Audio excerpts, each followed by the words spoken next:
Saudara-saudari, marilah kita mendengarkan renungan dengan judul Hamba Dosa, yang berdasarkan pada Injil Yohanes bab 8 ayat 34. Yesus bersabda, "Aku berkata kepadamu, sesungguhnya setiap orang yang berbuat dosa adalah hamba dosa."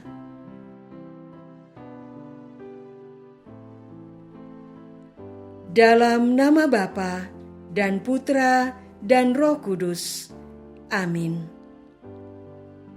Saudara-saudari terkasih dalam nama Tuhan Yesus Kristus.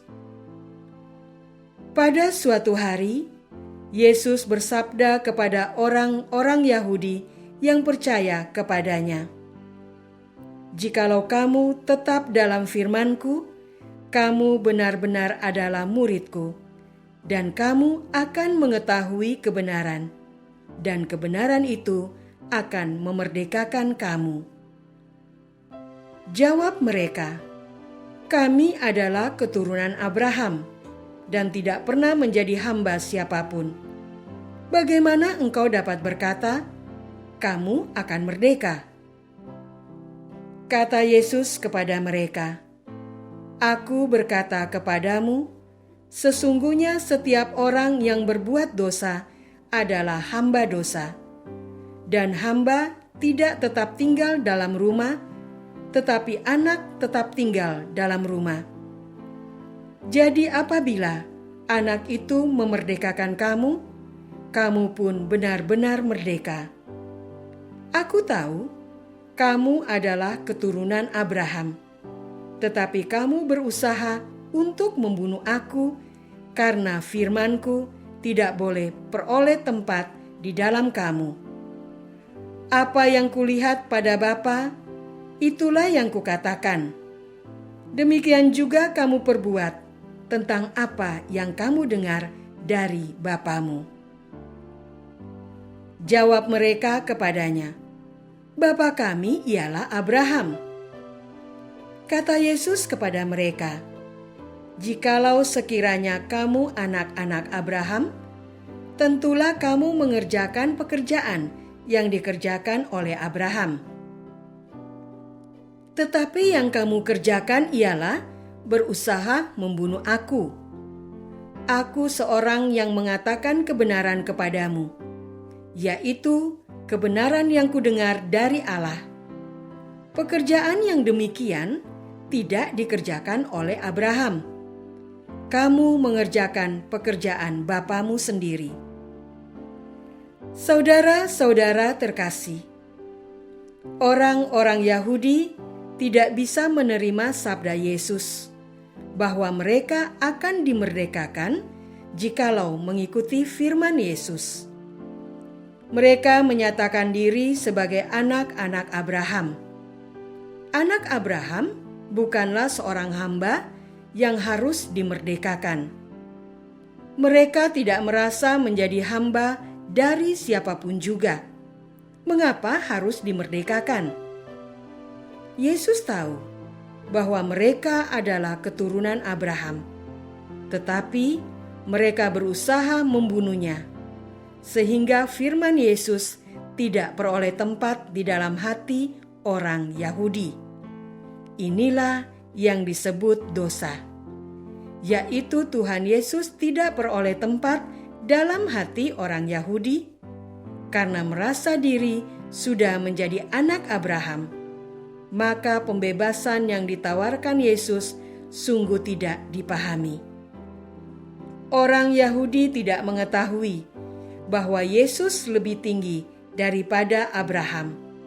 Yesus masih diterima sebagai orang Nazaret yang keluarganya mereka kenal. Apa yang bisa dilakukan seseorang yang berasal dari Nazaret? Tidak ada. Saudara-saudara terkasih, tawaran Yesus untuk memerdekakan orang Yahudi disebabkan karena mereka masih menjadi hamba dosa. Justru karena menganggap diri sebagai anak Abraham, mereka menolak Yesus. Disinilah dosa itu terjadi. Tentu saja Abraham bukanlah penyebab dosa orang Yahudi. Dosa itu berasal dari penolakan akan sabda Yesus. Tetap menjadi anak Abraham sekaligus bersedia menerima firman Yesus akan menyempurnakan iman orang Yahudi. Sampai hari ini pun, orang Yahudi tidak menerima Yesus sebagai Mesias yang menyelamatkan mereka dari dosa. Orang Yahudi masih menantikan Mesias. Yesus justru diimani oleh berbagai bangsa di seluruh dunia. Anak-anak Abraham tidak lagi dimaksudkan sebagai orang Yahudi keturunan darah dari Abraham, tetapi mereka yang beriman kepada Tuhan selayaknya Abraham beriman. Ini berarti dosa bukanlah karena perbuatan daging, tapi terlebih penolakan iman. Mengapa menolak Yesus adalah perbuatan dosa? Karena Yesus melakukan tindakan seperti disabdakan Allah Bapa, sedangkan Abraham tidak melakukan itu. Abraham bertemu dengan Allah dalam beberapa peristiwa di dunia, tetapi Yesus tinggal dalam satu kesatuan hakikat dengan Allah. Saudara-saudara terkasih, Yesus datang dari Allah. Yang datang dari Allah ini hendak dibunuh oleh orang Yahudi karena menolak firman yang diwartakannya. Berlipatlah dosa yang dibuat orang Yahudi. Itu sebabnya mereka disebut hamba dosa. Tindakan dosa ini pun juga dilakukan manusia pada zaman sekarang. Bukan karena mereka mengaku sebagai anak Abraham, tetapi karena mereka lebih mendasarkan keselamatan hidupnya pada materi duniawi, terutama uang, jabatan, ketenaran. Bukankah banyak orang memilih meninggalkan imannya kepada Yesus Kristus demi mendapatkan pangkat, jabatan, dan uang? Bukankah banyak orang yang meninggalkan gereja Katolik karena mencari kemudahan dan kenikmatan hidup?